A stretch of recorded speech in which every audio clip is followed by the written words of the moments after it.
What actually are the best talents, equipment, and even armaments that you want to use on QSH? Because unlike other commanders where you just generate rage and you're off to the races, here you use active skills based off of rage consumed, which completely changes the calculus for what you go and do.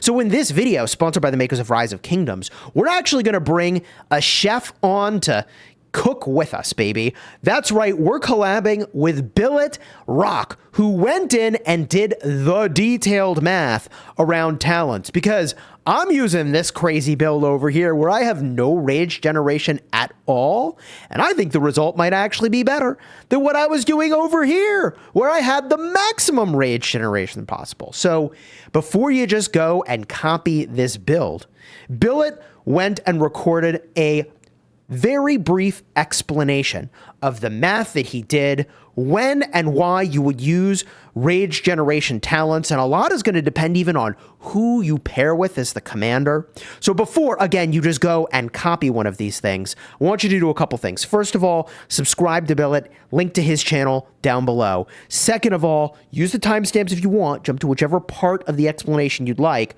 Third of all, Billet and I did this collaboration with the intention of him giving a brief summary of what he learned by doing all these spreadsheets with all the rage calculation. You'll see in a second. But he's got a long form video on his channel. I will link to that in the end screen. All right. So if you want the full explanation rather than the short explanation, which we're about to get from Billet, you can use that link in the end screen to check out the full vid. Let's bring him into this video, and I'm going to let him drive the screen. First of all, Chiz, thank you so much for having me today. Now, without further ado, let us dive straight into the business. So I have done many different types of calculation in order to find the most optimal build for Qinshi Huang, right? For example, here I have calculated and simulated the open field rage engine. And also in order to calculate the best equipment combination, I did also calculation in that aspect as well. I told you this dude had done the work, man. I wish I had time to make spreadsheets like this, like I used to. Thank goodness Billet has done the hard work. But just to keep things simple, let me dive straight into the results, all right? So the number one pairing for Qinshi Huang seems to be Zhuge. Okay, and the first row that you see here is the talent build, accessory build, and equipment build that is being suggested. If you notice here, we are not really having horn at all. Instead, we are having ring and pendant for maximum damage output. And also, if you guys can see, we are not taking feral nature from the skill talent tree. Let me zoom in for the talent suggestion for a bit, and here's the talent suggestion. What we're doing here is we are not really taking the feral nature, and we are actually going all in with the archer talent tree.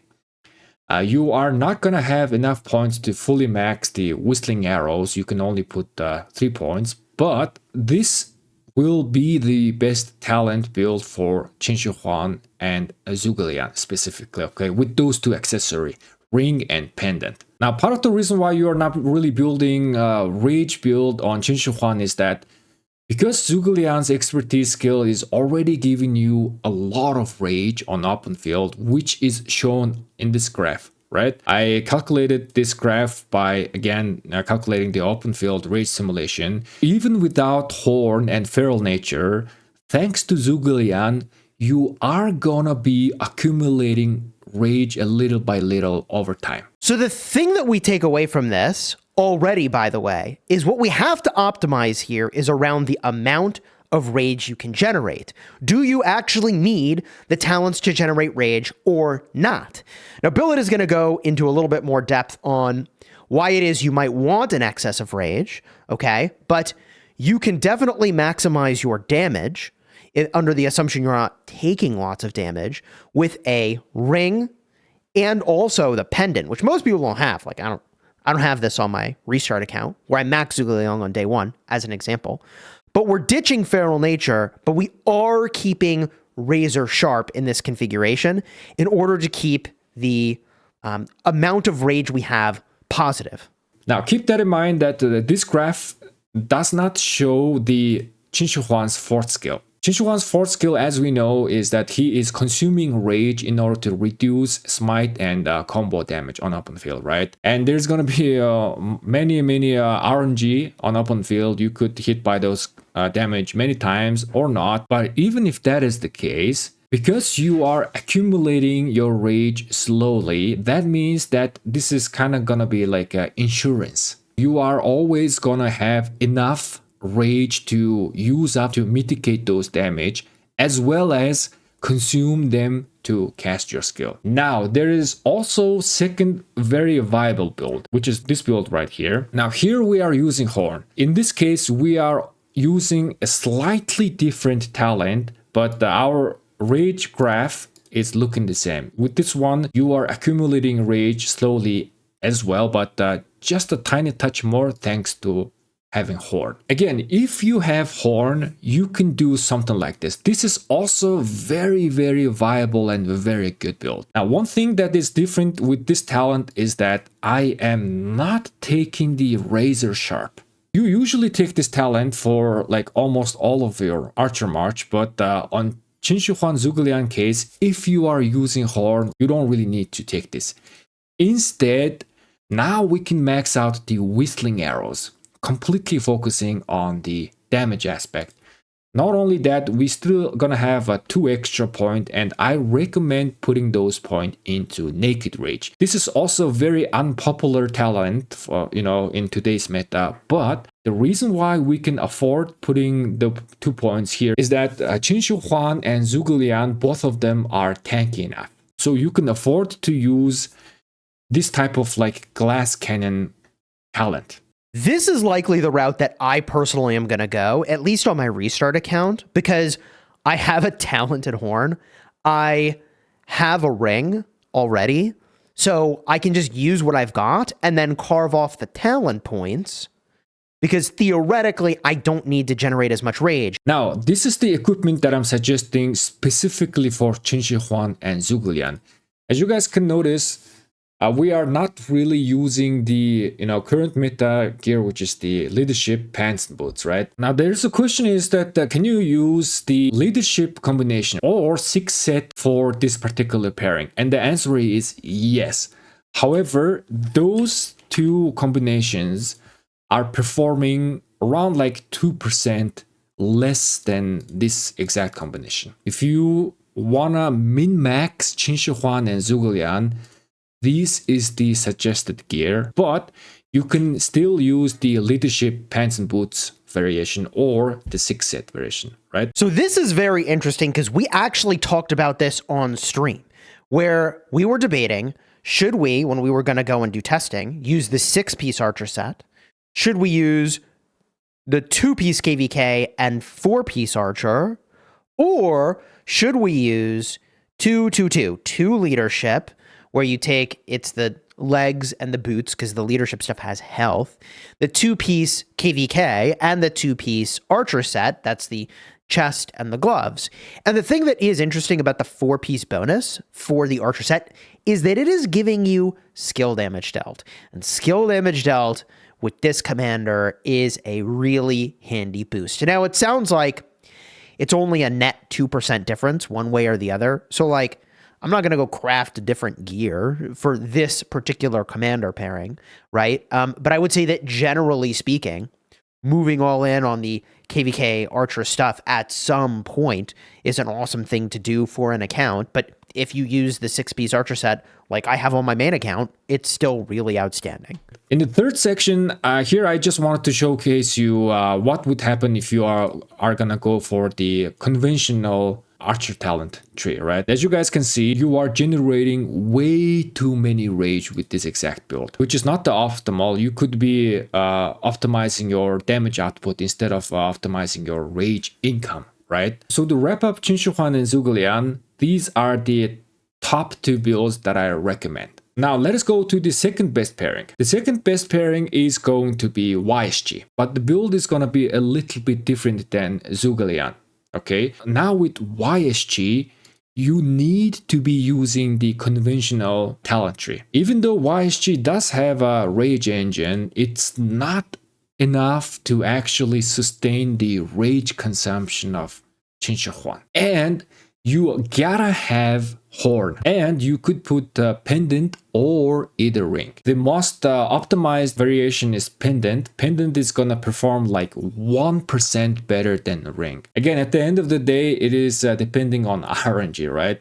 Ring could proc during the skill cycle, but on average, pendant is just gonna perform just a tiny touch better. So this is definitely interesting because even though YSG generates 100 rage from his second skill and generates a bunch of attack, there's only like a 10% chance for that to trigger. In fact, he has a built-in feral nature, right? It's like the same thing as feral nature, but just built into his skills. But it's not enough. You need to be rage positive because keep in mind, again, that these graphs aren't including any rage lost that's going to come from taking large amounts of damage and QSH using his skills to mitigate that damage. You want to have the rage for that. So we need more than just the horn. We need more than just E-Song, okay? And there is also an option here, which we'll talk about in just a bit, with a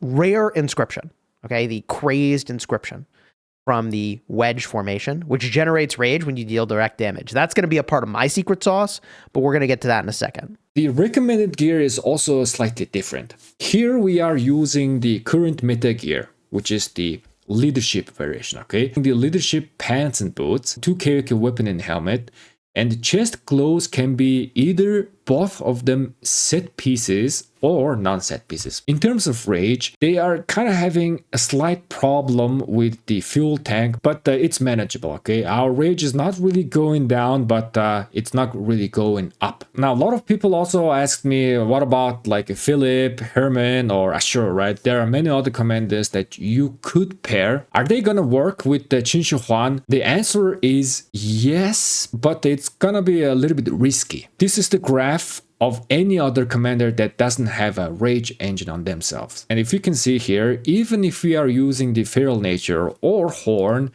our rage is going down slowly. But again, are they gonna work? Yes. Just because, you know, in prolonged fights, your rage tank is gonna get empty. In a real life situation, in real open field, you are going in and out of combat a lot of the time, right? That means that you are gonna be gaining this 500 rage over and over again. So on open field, in real life situation, Qinshi Huan, for example, Philip, or Qinshi Huan Herman, or Qinshi Huan Ashur, yes, they are gonna work. But just in case, that small percentage, right, where you are just engaged with enemy for a really long time, then you are gonna start having a bit of a problem with your rage. This is where I think the Crazed Inscription could come into play, but we're gonna talk about that in just a second. All right, that is it from my side. Again, Chiz, thank you so much for having me, and I'm gonna pass this video to you. You can see why I wanted to let Billet just sort of drive the explanation and I kind of react to it, because there's just like so much to talk about and it would be so easy to go off on the side conversations, etc. Thank you again, Billet, for putting that together. Huge insights there. What you do depends on who you're pairing with. And one of the things that you absolutely must be thinking about is, does the commander you're pairing with help you generate enough rage? Now, we talked about a couple ways to go and do that, horn being one of them, talents being another, but I also mentioned armaments. Okay, now this armament is actually just kind of disgusting for this commander in particular. Craze is going to make it so that when the wielder deals direct damage, you gain 35 rage, and that can happen every 2 seconds.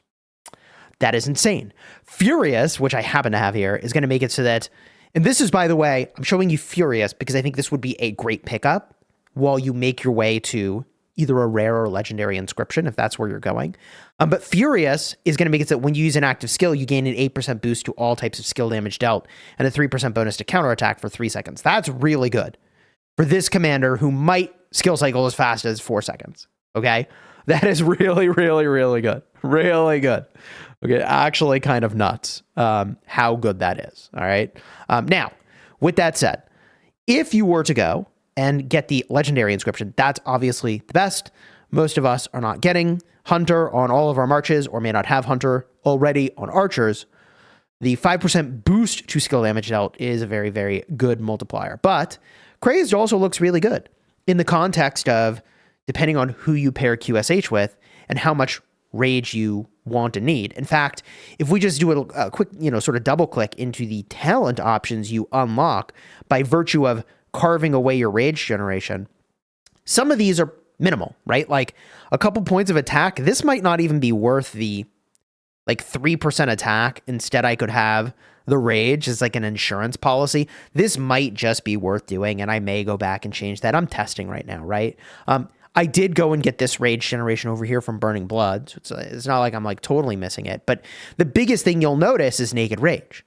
This is not something that I normally recommend, but this commander does so much skill damage that I actually unironically think it's worth getting, especially when you realize that one of his skills is going to be making it so that you take less damage and spend your rage to do that. In fact, I'll show you, right?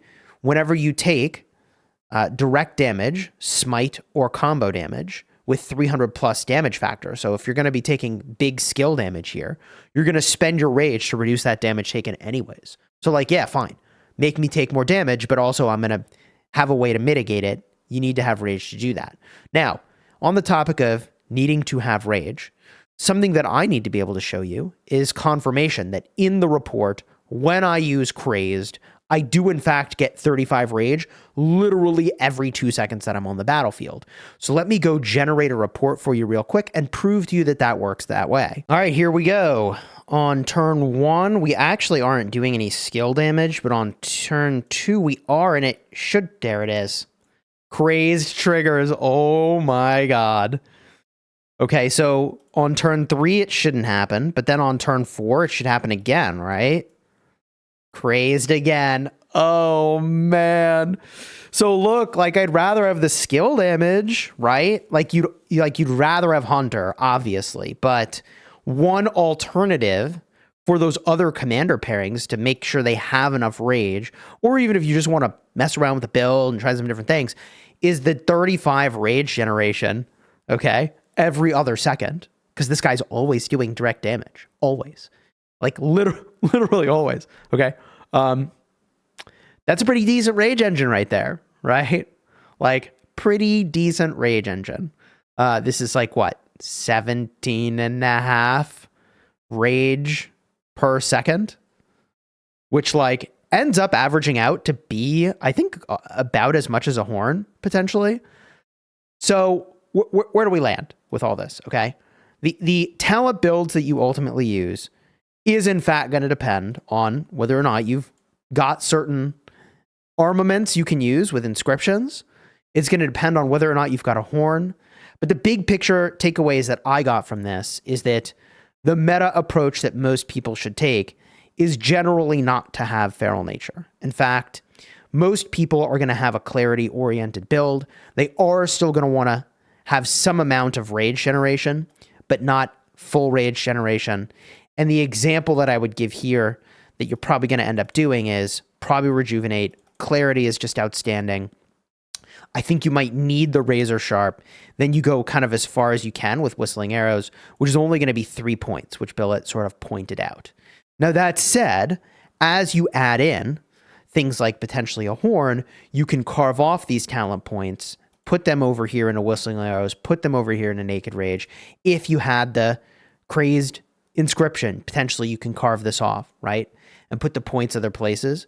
And there's definitely value to that. In fact, you may prefer to carve this off, although, gosh, with like a 4-second skill cycle, this ends up being, you get 60 rage from the active, from the primary, and from the secondary. So like a 4-second rage cycle, it's honestly an insane amount of rage per second. Like a 4-second skill cycle means you're generating 120 rage from the primary and the secondary, so divide that by 4. I mean, these talent points are pretty good, like 30 rage per second, but you have to spend a bunch of points to get there.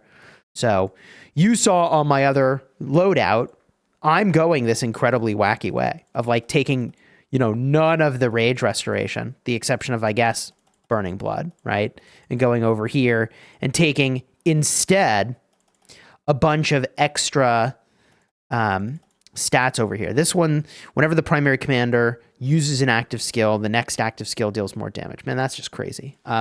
Yeah, so, you know, I'm using this wacky build where I've even got 2 points over here in health. But, like, if you wanted to play it safe, depending on what your configuration is, you can kind of carve off some of those points. GG. Big thank you to Billet for collabing with me today. I want you to go check out his channel. He's got a way more detailed explanation that he is going to release to his channel. And when that's live, I'll have that card in the end screen. So go check it out. One video that YouTube recommends and Billet's channel as well. Go subscribe to him. Link for his channel is down below. Thank you again, Billet, for the knowledge drop and sharing with us today. And I look forward to watching your more detailed explanation, honestly, as soon as I publish this video. So I'm going to go check it out, all right? Until next time, you have fun smashing your enemies. Take care, everybody.